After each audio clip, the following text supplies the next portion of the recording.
A Course in Miracles, Lesson 255. This day I choose to spend in perfect peace. It does not seem to me that I can choose to have but peace today. And yet my God assures me that his Son is like himself. Let me this day have faith in him who says I am God's Son. And let the peace I choose be mine today bear witness to the truth of what he says. God's Son can have no cares and must remain forever in the peace of heaven. In his name, I give today to finding what my Father wills for me, accepting it as mine, and giving it to all my Father's sons, along with me.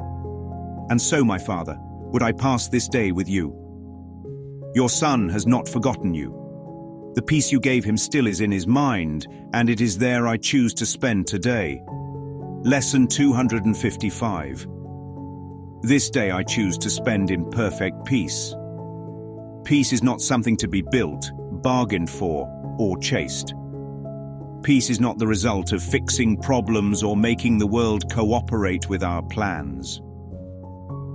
Peace is the still depth of the mind that has never been disturbed, no matter how wild the surface has seemed. Imagine a lake at dawn. The surface rests like glass, reflecting the soft light of heaven without distortion. Birdsong hovers over the water. The first rays of sun touch the surface, yet the depths remain calm, unmoved. This is what it means to remember the peace of God. The ego spends its energy at the shoreline, skipping rocks, churning up the edges, insisting that ripples prove reality. But the depths cannot be touched. No stone ever thrown has reached the bottom. No disturbance has ever undone what lies beneath. The mind of Christ is like this. It waits in stillness, unchanging, underneath the ripples of thought and the storms of emotion. And when the Course says, "It does not seem to me that I choose to have but peace today," it points to our strange habit of staring only at the ripples. We tell ourselves that the surface chaos is proof that peace has been lost. But peace has never gone anywhere. It is simply beneath, waiting to be remembered. Today's lesson is a call to step back from the shoreline, to stop throwing stones, to stop measuring the ripples as if they were truth. Instead, it invites us to gaze into the still water and see that what is eternal has never left. God's Son can have no cares because cares belong only to the ripples. God's Son remains forever in peace because the depth has never changed. So the prayer becomes simple. And so, my Father, would I pass this day with you? That is the same as saying, may I sit at the edge of the lake, still and quiet, and remember the depth. May I not run to the shoreline throwing rocks of judgment. May I not churn up the water with the boat of my own striving. May I let the water rest so that it mirrors heaven back to me. Because that is what peace does. It reflects truth when the mind is still.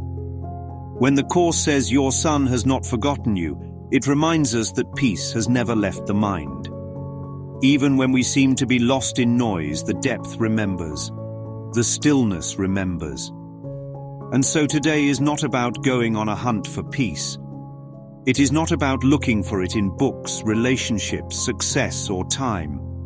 It is about remembering that what we seek is already here, like the lake at dawn, waiting in its stillness. The ego makes its business convincing us that the surface is all there is, that the ripples define reality. But Jesus reminds us gently, "Be still and know that I am God." That is not an instruction to create stillness, but to notice what has been here all along. The stillness is God's gift. The remembrance is our choice. Every time we feel tempted to worry, we are back at the shoreline throwing stones.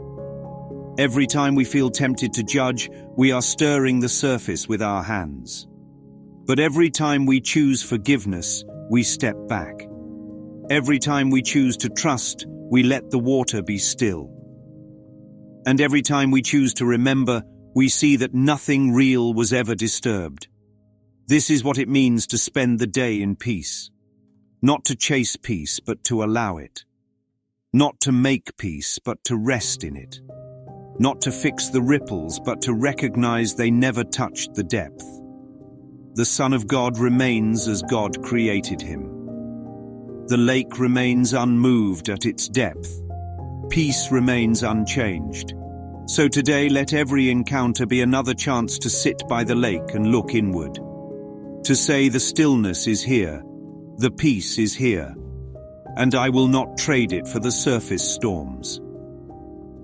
Today I give my brothers this same gift, for the same depth lies beneath them too. The same stillness is untouched beneath every life, every face, every story.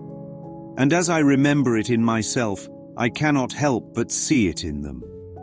For what is one cannot be divided. The lake at dawn is the same lake at noon, the same lake at midnight. The ripples pass, but the depth is eternal. So it is with peace. So it is with God's Son. This day I choose to spend in perfect peace, because perfect peace is all that is real, and it has been here all along. Picture, if you will, a lake at dawn, a surface disturbed by storms above, yet beneath, untouched depths holding a light that has never flickered. We call that light peace. Not the peace of circumstance, not the peace of endings, but the eternal stillness that remains when illusions have passed. Today, one man, every man, sits at the shoreline, stones in hand, tempted to believe the ripples tell the truth. But in the silence of remembrance, he drops the stones, sees the water clear, and discovers what was waiting all along. For the peace of God is not found in the world, it is the world undone. A gift eternal, a truth unbroken, and a depth you can only enter through the doorway of the twilight zone.